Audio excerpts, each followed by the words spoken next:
নিরাশ না হই। আল্লাহ রাব্বুল ইজ্জত হাদিসে কুদসিতে বলেছেন যে লাউ বালাগাত দুনুবুকা আনানাস সামা, যদি আসমান সমতল পরিমাণও তোমার গুনাহ হয়, এরপরে তুমি যদি আল্লাহর কাছে তওবা ইস্তিগফার করো, মানে লজ্জিত হয়ে আল্লাহর কাছে যদি শর্মিন্দা হয়ে গেছে, আজকে রাত্রে যে রাতটা আসবে সেটা হলো 27 তারাবি, অর্থাৎ 27 রোজা শুরু হবে। আর আমাদের সামনে বাকি আছে 4 দিন, বাকি আছে 4 দিন। এরপরে এই রমজান মাসটা শেষ হয়ে যাবে। এই রমজান মাসের জন্য আমরা কত অপেক্ষা করছিলাম। রমজান মাস আমাদের কাছে চলে আসলো মেহমান হিসাবে। এক মাস অবস্থান করবে, এক মাসের মধ্যে 26 দিন শেষ, বাকি আছে আর 4 দিন। এরপরে এই মেহমান আবার চলে যাবে এক বছরের জন্য। ভাইরা আমার, আগামী রমজান পর্যন্ত আমি আপনি জীবিত থাকবো না মারা যাবো, এটার কোনো গ্যারান্টি নেই, এটার কোনো নিশ্চয়তা নেই। এই 26 দিন আমরা কতটুকু কি আমল করতে পেরেছি, এটা আমরা সবাই জানি। আপনি আপনার অবস্থা জানেন, আমি আমার অবস্থা জানি। প্রত্যেক ভাই তার বুকে হাত দিয়ে বলতে পারবে যে তিনি এই রমজান মাস থেকে কতটুকু উপকৃত হয়েছেন, কতটুকু লাভবান হয়েছেন, কতটুকু ন্যাক কাজ করতে পেরেছেন। আমরা সবাইকে জিজ্ঞাসা করার পর যদি এই উত্তর আসে আলহামদুলিল্লাহ, আমি অনেক ভালো করেছি, আলহামদুলিল্লাহ, রমজানের আগে যেভাবে কাটিয়েছি, রমজানের মধ্যে আমার প্ল্যান, আমার সময়, আমার শিডিউল সবকিছু চেঞ্জ হয়ে গেছে, আমি নিজেকে অনেক বদলিয়ে ফেলেছি, যদি এই উত্তর আপনার আসে আলহামদুলিল্লাহ, আপনি আল্লাহ তাআলা আপনাকে তৌফিক দান করেছেন। আর যদি আপনার উত্তর এরকম হয় যে আমি তেমন বেশি কিছু করতে পারিনি, ছোট অল্প কিছু আমল করেছি, তাহলে এখনো সময় আছে ভাই, আমরা আমাদেরকে বদলিয়ে ফেলি, আমরা আমাদেরকে চেঞ্জ করি, আমরা আমাদের যে বাকি 4 দিন বাকি আছে এটাকে গনিমত মনে করে আমরা বেশি করে নেক আমল করার চেষ্টা করি। কারণ আমরা সবাই জানি যে মানুষের অবস্থার শেষ অবস্থাটা কি হয়, ভালো যদি হয় সেটাই বিবেচ্য হয়, সেটাই গ্রহণযোগ্য হয়। এজন্যই রাসূল আকরাম সাল্লাল্লাহু আলাইহি ওয়াসাল্লাম এই হাদিসে বলেছেন, ভাই আমরা সবাই জানি যে ব্যক্তির সর্বশেষ কথা হবে মৃত্যুর সময় লা ইলাহা ইল্লাল্লাহ মুহাম্মাদুর রাসূলুল্লাহ, সেই ব্যক্তি জান্নাতে প্রবেশ করতে পারবে, তাই না? তো আমরা গত কিছুদিন আগে আমি একটা ঘটনা পত্রিকায় দেখেছি যে একজন মহিলা তিনি ইসলাম ধর্ম গ্রহণ করেছেন। ইসলাম ধর্ম গ্রহণ করার পর 24 ঘন্টার পর হার্ট অ্যাটাকে মারা গেছে। তো দেখেন ভাই, এই মহিলা 29 বছর বয়সী একজন যুবতী, উনি ইসলাম ধর্ম গ্রহণ করার পর ইন্তেকাল করেছেন। অথচ সারা জিন্দেগি ছিলেন কি খ্রিস্টান অনুসারী, কিন্তু মৃত্যুর 24 ঘন্টা আগে আল্লাহ তাআলা তাকে ইসলাম ধর্ম গ্রহণ করার তৌফিক দান করেছেন। এই মহিলাটা বসবাস করত দুবাইতে। তো সবাই মুসলমানরা দুবাইতে যারা বসবাস করছিল সবাই তার জানাজা অংশগ্রহণ করেছে। অনেক মানুষ তার জানাজা অংশগ্রহণ করেছে যে আল্লাহ তাআলা তাকে একটা বিরাট নিয়ামত দান করেছে। আমার বলার উদ্দেশ্য হলো যে রমজান মাস যাওয়ার পথে, শেষ হওয়ার পথে আমরা যারা এই পর্যন্ত এখনো এমন বেশি কিছু করতে পারিনি, তাদের জন্য এখনো সুযোগ আছে। আমরা এই সুযোগটাকে হাতছাড়া না করি, আমরা আল্লাহর রহমত থেকে নিরাশ না হই। আল্লাহ রাব্বুল ইজ্জত হাদিসে কুদসিতে বলেছেন যে লাউ বালাগাত দুনুবুকা আনানাস সামা, যদি আসমান সমতল পরিমাণও তোমার গুনাহ হয়, এরপরে তুমি যদি আল্লাহর কাছে তওবা ইস্তিগফার করো, মানে লজ্জিত হয়ে আল্লাহর কাছে যদি শর্মিন্দা হয়ে যদি তুমি তওবা ইস্তিগফার করো, তাহলে আল্লাহ তাআলা তোমাকে মাফ করে দিবেন। তো ভাই, আমরা যারা এই 26 দিনেও নিজেদেরকে চেঞ্জ করতে পারি নাই, পরিবর্তন করতে পারি নাই, আমাদের জন্য বিরাট একটা এখন সুযোগ হয়ে গেছে যে আমরা তওবা ইস্তিগফার করে আল্লাহর কাছে ফিরত আসি এবং বাকি যে 4টা দিন বাকি আছে এটাকে আমরা গনিমত মনে করে বেশি থেকে বেশি ইবাদত বন্দেগী করার চেষ্টা করি। আমাদের এখন অনেকের ছুটি হয়ে গেছে ভাই, যারা সরকারি চাকরিজীবী বা বিভিন্ন কোম্পানির প্রায় অনেকের ছুটি হয়ে গেছে ভাই, হওয়ার পথে। এই যে বাকি 4টা দিন বাকি আছে এটাকে আমরা কেউ অবহেলায় নষ্ট না করি। এই 4 দিনের মধ্যে ভাই এখনো লাইলাতুল কদর হওয়ার অনেক সম্ভাবনা আছে। আমাদের দেশের মধ্যে একটা কথা প্রচলিত আছে যে শবে কদর বা লাইলাতুল কদর হয় 27 তারিখে। এই কথাটা পুরোপুরি ঠিক না। আশা করা যায় অধিক আশা করা যায় যে সবে কদরটা এই রাতে হতে পারে। কিন্তু আপনি গ্যারান্টি সহকারে আপনি বাকি সব রাত আপনি ঘুমাইছেন, এই এক রাত শুধু জাগ্রত থাকবে, এটা উদ্দেশ্য নয়। রাসূল আকরাম সাল্লাল্লাহু আলাইহি ওয়াসাল্লামের হাদিসের মধ্যে আছে যে রাসূল আকরাম সাল্লাল্লাহু আলাইহি ওয়াসাল্লাম বের হয়েছেন, মিম্বরের উপরে উঠেছেন, মসজিদে এসেছেন লাইলাতুল কদর কোন রাতে হবে এটা ডিক্লেয়ার করার জন্য, এটা ঘোষণা করার জন্য। যখন মসজিদে আসতে দেখলেন যে দুইজন সাহাবী পরস্পর ঝগড়া করতেছে, আমাদের মধ্যে এরকম হয় না ভাই, মসজিদের মধ্যেও পরস্পর ঝগড়ার মধ্যে লিপ্ত হয়ে গেছে। তো দুইজন দেখলেন যে দুইজন সাহাবী এক অপরের সাথে ঝগড়া করতেছে। তো এটা দেখার পর রাসূল সাল্লাল্লাহু আলাইহি ওয়াসাল্লাম যে অবস্থায় যে মোড়ে ছিলেন সেটা চেঞ্জ হয়ে গেছে। তো রাসূল সাল্লাল্লাহু আলাইহি ওয়াসাল্লাম পরে বললেন যে আমি এসেছি তোমাদের সামনে লাইলাতুল কদরের তারিখ ফিক্স এক্স্যাক্টলি কোন দিন কোন রাতে হবে সেটা ডিক্লেয়ার করার জন্য। কিন্তু যখন দেখলাম এই দুই ব্যক্তি ঝগড়ার জায়গার মধ্যে লিপ্ত আছে, তখন এই ইলমটা, এই নির্দিষ্ট যে তারিখটা আল্লাহ আমার যেখানে দিয়েছেন সেটা আল্লাহ উঠাই দিয়েছেন। তো এরপর রাসূল সাল্লাল্লাহু আলাইহি ওয়াসাল্লাম বলেছেন যে তোমরা লাইলাতুল কদর তালাশ করো শেষ 10 দিন রাতের বেজোড় রাত্রিগুলোতে, শেষ 10 রাতের বেজোড় রাত্রিগুলোতে তোমরা লাইলাতুল কদর তালাশ করো।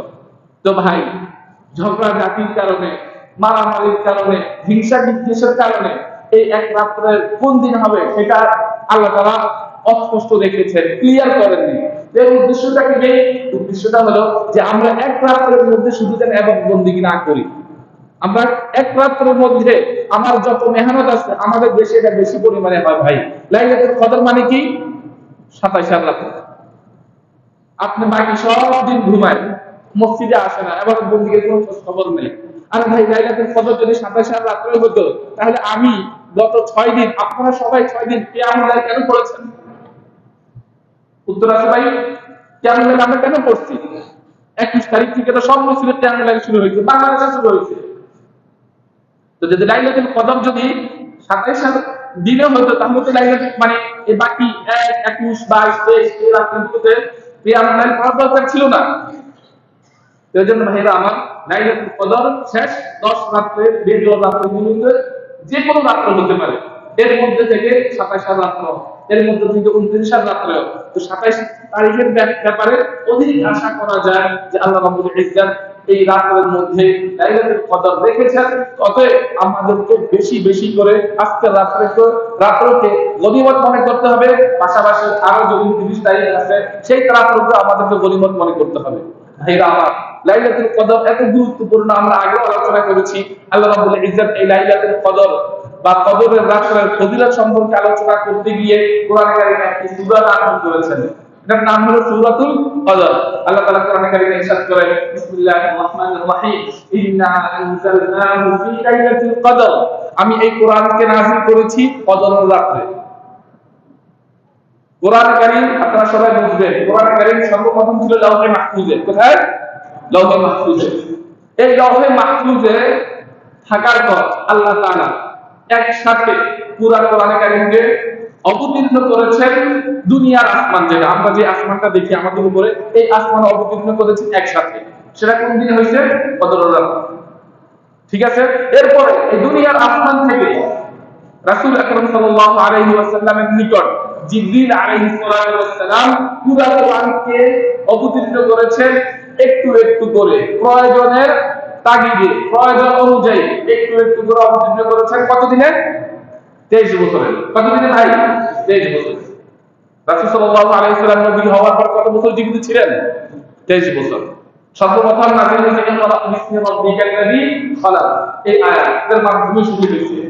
তো এই সূচনাটা হয়েছে হওয়ার পর 23 বছরে প্রয়োজন অনুযায়ী পুরা কোরআন আস্তে আস্তে করে পুরা কোরআন অবতীর্ণ কমপ্লিট হয়েছে। কিন্তু লাওহে মাহফুজ থেকে দুনিয়ার আসমানে পুরা কোরআনটা নাযিল করেছে কোন রাতে? এটা কদরের রাতে। এজন্য ভাইরা আমার, এই রাতের ফজিলত, কদর শব্দের অর্থ কি ভাই? লাইলাতুল কদর, কদর শব্দের অর্থ কি কেউ বলতে পারে? কদর আমরা বলি লাইলাতুল কদর, কদর মানে কি ভাই?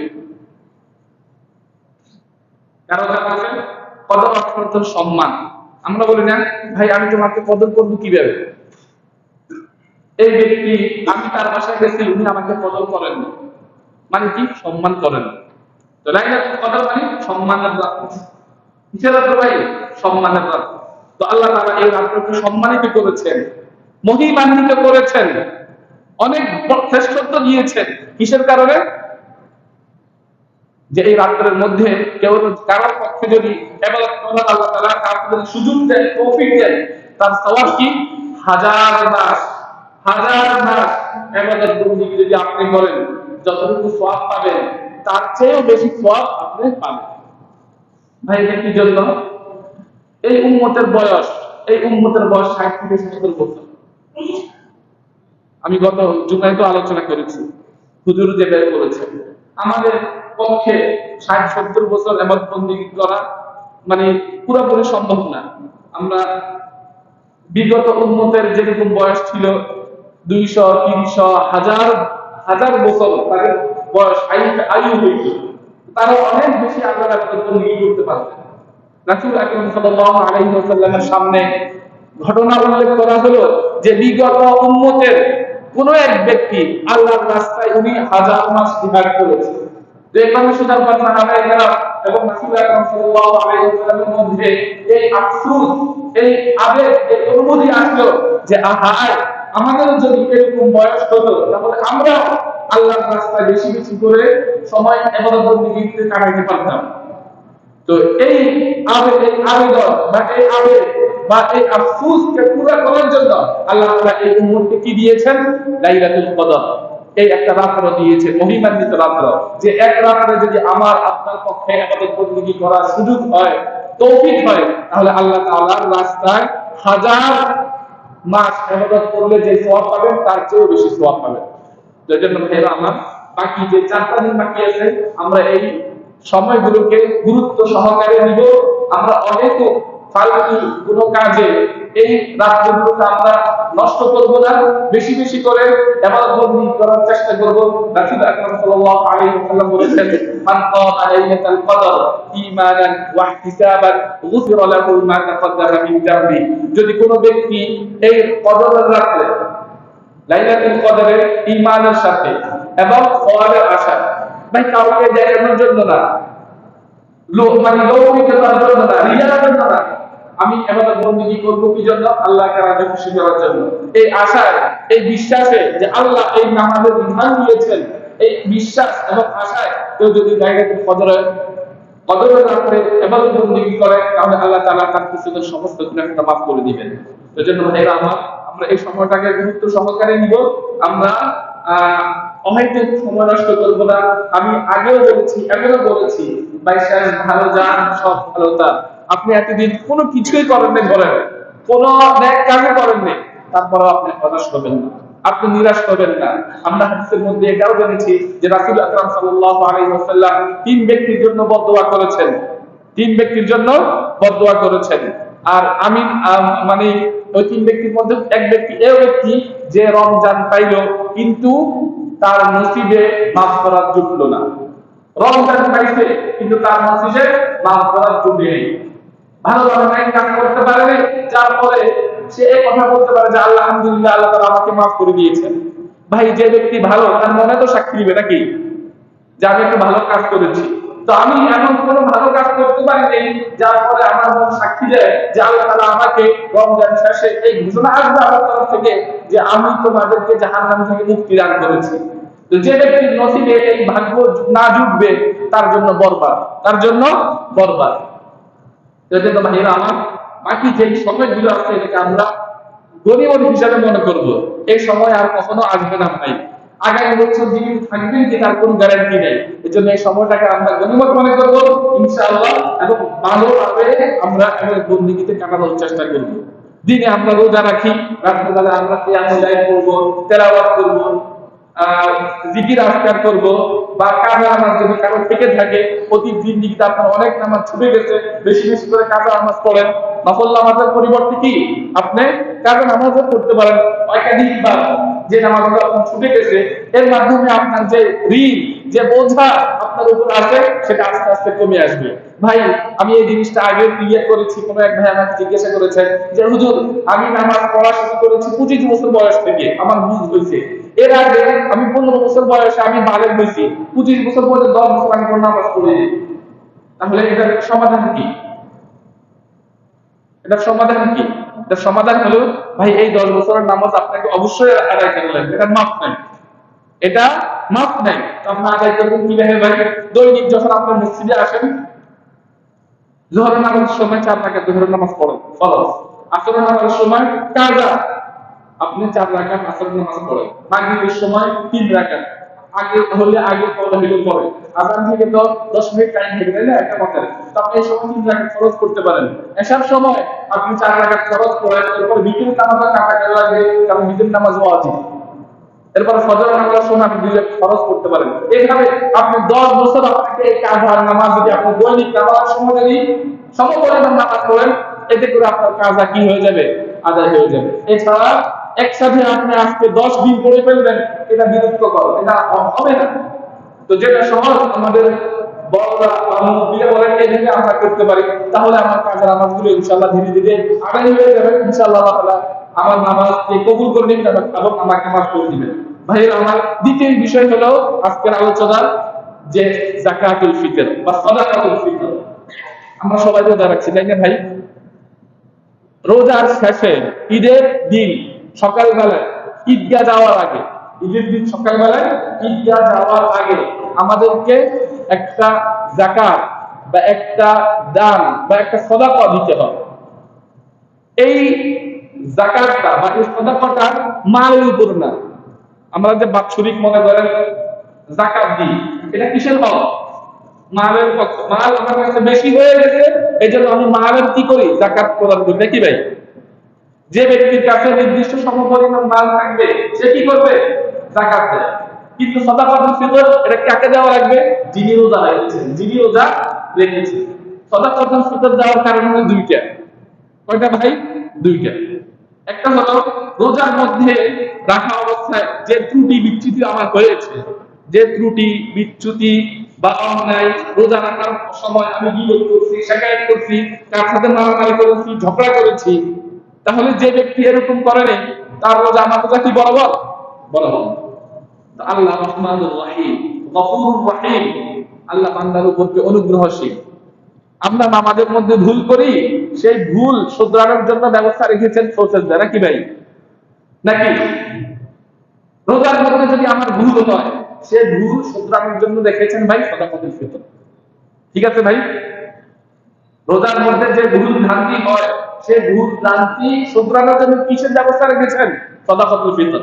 তো সাদাকাতুল ফিতর আমাদের সবাইকে দেওয়া লাগবে না ভাই? আমার রোজার মধ্যে কি ভুল হয়েছে নাকি শুদ্ধ হয়েছে, আমি কি গ্যারান্টি সহকারে বলতে পারি যে পরিপূর্ণভাবে আমি রোজা হক আদায় করেছি? পারবো না। তো প্রথম কারণ হলো রোজার মধ্যে যে অন্যায়, ভুল ভ্রান্তি, ত্রুটি বিচ্যুতি হয়েছে সেটা মিটানোর জন্য, সেই গ্যাপটা পূরণ করার জন্য আমাকে সাদাকাতুল ফিতর দেওয়া লাগবে। আর দ্বিতীয় কারণ হলো ঈদের দিন ভাই অনেক অসহায় ব্যক্তি, তারা তাদের ঈদের প্রয়োজনীয় জিনিস কেনার মতো সামর্থ্য নাই, তারা অসহায় গরিব, তারা যেন ঈদের আনন্দটা ভাগ করে নিতে পারে আমার আপনার মতো, তারাও যেন সম পরিমাণ খুশি হতে পারে, ঈদের দিন যেন কাউকে কারো কাছে হাত পাতা না লাগে, এই জন্য তাদেরকে এই এই ফলাফলটা দেওয়া লাগে, যাতে তারাও কি আমার আপনার মতো আনন্দ সমান ভাগিদার হতে পারে। তারা যেন ঈদের দিন খুশির পরিবর্তে মানুষের দ্বারা দ্বারা গিয়ে যেন হাত পাততে না হয়, এই জন্য সাদাকাতুল ফিতর দেওয়া লাগে। তাহলে সাদাকাতুল ফিতর দেওয়ার কারণ কয়টা ভাই? দুইটা। একটা হলো আপনার আমার রোজার মধ্যে যে ত্রুটি বিচ্যুতি হয়েছে সেটা পূরণ করার জন্য, আরেকটা হলো অসহায় ব্যক্তিদের একটু সাপোর্ট করার জন্য, হেল্প করার জন্য, যেন তারা ঈদের দিন কারো কাছে হাত পেতে তাদের সময় নষ্ট না করে, বরং তারাও তাদের ফ্যামিলির সাথে, বাচ্চাদের সাথে আত্মফুর্তিতে সময় কাটাতে পারে। এই জন্য সাদাকাতুল ফিতর দেওয়া লাগবে। তো সাদাকাতুল ফিতর আমরা ইনশাআল্লাহ সবাই দিয়ে দিব। সংক্ষেপে বলি যে এই দেশের আমরা এখানে বসবাস করি, এই দেশের গভর্নমেন্টের তরফ থেকে সর্বনিম্ন 15 রিয়াল ধার্য করা হয়েছে। আমরা এই পরিমাণ, এই টাকা এখানে যদি কারো আপনার দৃষ্টিতে অসহায় থাকে তাকে দিয়ে দিবেন, অথবা এই টাকাটা দেশে পাঠিয়ে দিবেন। আমরা নামাজের আগে, আপনি যেহেতু এই দেশে থাকেন, তাহলে এই দেশের নামাজের যেই একদিন যেহেতু আগে হয়, এই নামাজে যাওয়ার আগে সাদাকাতুল ফিতরটা আপনি আদায় করে দিবেন। রাসূল আকরাম সাল্লাল্লাহু আলাইহি ওয়াসাল্লাম বলেছেন, মান আদ্দাহা ক্বাবলা সালাহ ফাহিয়া মাকবুলা, মানে যে ব্যক্তি নামাজের আগে এই সাদাকাতুল ফিতরটা আদায় করবে, তাহলে সে পরিপূর্ণ সওয়াব অর্জন করবে। আর যে ব্যক্তি সাদাকাতুল ফিতর আদায় করলো না ঈদের নামাজের আগে, তাহলে নরমাল সৎকার যে সওয়াব সেই সওয়াব আপনি পাবেন, বিশেষ যে সওয়াব সাদাকাতুল ফিতরের সেটা আপনার পক্ষে, সেটা আপনার হাতে জুটবে না। এজন্য ভাইরা আমার, আমরা সবাই সাদাকাতুল ফিতর দিয়ে দিব, কারণ আমরা সবাই কি করেছি, রোজা রেখেছি। আমাদের সবাই রোজার মধ্যে কি আছে, ত্রুটি বিচ্যুতি হয়েছে, আমাদের সেটা কবুল হওয়া দরকার আল্লাহর কাছে। আমি যদি সাদাকাতুল ফিতর আদায় করি, তাহলে আল্লাহ রাব্বুল ইজ্জত ইনশাআল্লাহ আমার রোজা কবুল করে নেবেন এবং আমাকে রোজার পরিপূর্ণ সওয়াব দান করবেন। ভাইরা আমার, এই রমজান মাসকে কেন্দ্র করে অল্প কয়েকদিন বাকি আছে, আর একটা বিরাট সুযোগ হলো যে আমরা আমাদের আত্মীয় স্বজনের খোঁজ খবর নিব। সিলাতুল আরহাম, আমরা আত্মীয়তার যে বন্ধন সেটা অটুট রাখার চেষ্টা করব। আমাদের সমাজের মধ্যে এই কথাটা প্রচলিত আছে, ভাই আপনার আমার দাওয়াত দিলে আগে আগে দাওয়াত দিলে আপনি আমার আজকে খাওয়াইছেন, হুজুর আসেন, আরেকদিন আমি আপনাকে দেখলাম, ভাই আপনি আসেন, আমি আপনাকে কি দিচ্ছি, বিনিময় দিচ্ছি, আপনি যে আমাকে গত সপ্তাহে খাওয়াইছেন এই সপ্তাহে আমি আপনাকে খাওয়াইছি। আপনি আমাকে দাওয়াত দিয়েছেন ঈদের দিন, ঈদের পরের দিন আমি আপনাকে দাওয়াত দিচ্ছি আমার বাসায়, তো এটা কি করলাম ভাই, বিনিময় দিলাম আপনাকে। আত্মীয়তার সম্পর্ক এটাকে বলে না, আত্মীয়তার সম্পর্ক অটুট রাখা এটাকে বলে না। কাকে বলবে, আপনি আমাকে কোনো সময় দাওয়াত দেন না, আমি আপনাকে দাওয়াত দিচ্ছি, আপনি আমাকে দেখলে 5 হাত দূরে চলে যাবে, তারপর আমি আপনি হায়ার মতো আপনার কাছে ভাই আসেন আমার বাসায় আসেন, আপনি আমাকে দেখলে ঝগড়া করেন, মানুষের কাছে বললাম, তারপরও আমি কি আপনার সাথে সুসম্পর্ক রাখার চেষ্টা করি। কি জন্য, আমার ভাই, বড় ভাই, কি জন্য, আপনি আমার মামা, কি জন্য, আপনি আমার ভাই না, যে কোনো কারণ, যে কোনো একটা সম্পর্ক আমার সাথে আছে। তো আপনি ডিনাই করা সত্ত্বেও, আপনি প্রত্যাখ্যান করা সত্ত্বেও আমি আপনাকে কি করি, সম্পর্ক রাখার চেষ্টা করি। সেটাকে বলে কি, আত্মীয়তা সম্পর্ক, সম্পর্ক ঠিক রাখা। ঠিক আছে ভাই, সবাই বুঝছেন? মানে এরকম যেন আমরা না করি যে আমি করলে আপনি বলেন, এটা বিনিময় দেওয়া হচ্ছে, আপনি করলে আমি বলি, এটা বিনিময় দেওয়া হচ্ছে, এটা আত্মীয়তার সম্পর্ক বলেন। এটা যে কেউ বলতে পারে, আমি যদি যে কাউকে চিনি না, আমরা যদি খাওয়াই, উনি আমাকে খাওয়াবেন, যেটা যেটা তো আত্মীয় হওয়া জরুরি না। আত্মীয়তার সম্পর্ক কখন ঠিক রাখা হবে এটা বলা যাবে, যখন সে এই সম্পর্ক ভাঙতে চাইতেছে কিন্তু আমি কি জোড়া লাগাতে চাইতেছি। কথা হচ্ছে ভাই, আমার আত্মীয় আমার সাথে সম্পর্ক রাখতে চাইতেছে না, বা উনি এমন কাজ করেছেন যার কারণে বাধ্য আমি সম্পর্ক ছিন্ন করতে, কিন্তু এত সত্ত্বেও আমি কি করলাম, আত্মীয়তার সম্পর্ক অটুট রাখলাম। কি জন্য, যে এটার মধ্যে অনেক সওয়াব আছে, কি জন্য, যে এটার মধ্যে অনেক বেনিফিট আছে। এই জন্য ভাইয়েরা আমার, আমরা আত্মীয়তার সম্পর্ক এই ঈদকে কেন্দ্র করে যাদের সাথে আমার গোসলেও যোগাযোগ হয়নি তাদের সাথে যোগাযোগ করার চেষ্টা করব। বিশেষ করে মা বাবা, ভাই বোন, আত্মীয় স্বজন সবার সাথে সুসম্পর্ক রাখার চেষ্টা করব, সামর্থ্য অনুযায়ী কিছু দেওয়ার চেষ্টা করব। তাহলে ইনশাআল্লাহ আল্লাহ রাব্বুল ইজ্জত আমার উপর সন্তুষ্ট হয়ে যাবেন। আল্লাহ রাব্বুল ইজ্জত আমাকে এবং আমার সকল ভাইকে যা কিছু শুনেছি সেই অনুযায়ী আমল করার তৌফিক দান করেন। আমরা সবাই দোয়া করে নিই, সুবহানাল্লাহুম্মা ওয়া বিহামদিকা, সুবহানাল্লাহুম্মা ওয়া বিহামদিকা, আশহাদু আল লা ইলাহা ইল্লা আনতা, আস্তাগফিরুকা ওয়া আতুবু ইলাইক। ভাই সবাই আমি যদি কাউকে বলি ভাই আপনি বলেন দোয়াটা, পারবো নাকি ভাই? আমি যদি বলি ভাই আপনি বলেন এই দোয়াটা, অনেক মিস্টেক হয়ে যায়।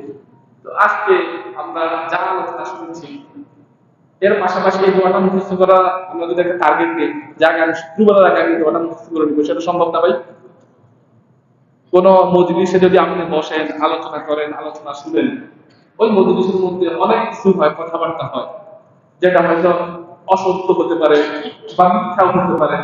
এই দোয়াটা যদি পড়ে, তা আল্লাহ রাসূল সাল্লাল্লাহু আলাইহি ওয়াসাল্লাম বলেছেন এই দোয়ার বরকতে আল্লাহ তাআলা ওই মজলিসের মধ্যে যা কিছু অপ্রত্যাশিত ঘটেছে সেটা আল্লাহ মাফ করে দিবেন। যা কিছু অপ্রত্যাশিত, অপ্রাসঙ্গিক হয়েছে বা ভুল ভ্রান্তি যা কিছু হয়েছে, এই দোয়ার বরকতে আল্লাহ তাআলা সব মাফ করে দিবেন। তাহলে এই দোয়াটা আমরা সবাই শিখে নিব। আপনার কাছে মোবাইল আছে, স্মার্টফোন আছে, আপনি এই দোয়াটা লিখবেন বাংলায়, মজলিস শেষ হওয়ার দোয়া, মজলিস শেষ হওয়ার দোয়া, এই দোয়াটা চলে আসবে। আপনি শুনেন, 5-10 বার শুনেন, 2 দিন একবার করে শুনেন। আপনি তো কোনো না কোনো মজলিসে বসেন না ভাই, খাইতে বসেন বা কাছে গল্প করতে বসেন, তো আমরা যেহেতু নবীর উম্মত, রাসূল সাল্লাল্লাহু আলাইহি ওয়াসাল্লাম কখন কোন সুন্নতটা আদায় করতেন সেটা যদি আমরা একটা করে খুঁজে শিখি এবং তার উপর আমল করি, তাহলে আমার জিন্দেগিটা আস্তে আস্তে সুন্নতময় হয়ে যাবে, সুন্নত অনুযায়ী আদায় হয়ে যাবে। তো আমরা এই দোয়াটা ইনশাআল্লাহ সবাই শিখব তো ভাই। সুবহানাকাল্লাহুম্মা ওয়া বিহামদিকা আশহাদু আল্লা ইলাহা ইল্লা আনতা আস্তাগফিরুকা ওয়া আতুবু ইলাইক। আল্লাহ তাআলা আমাদের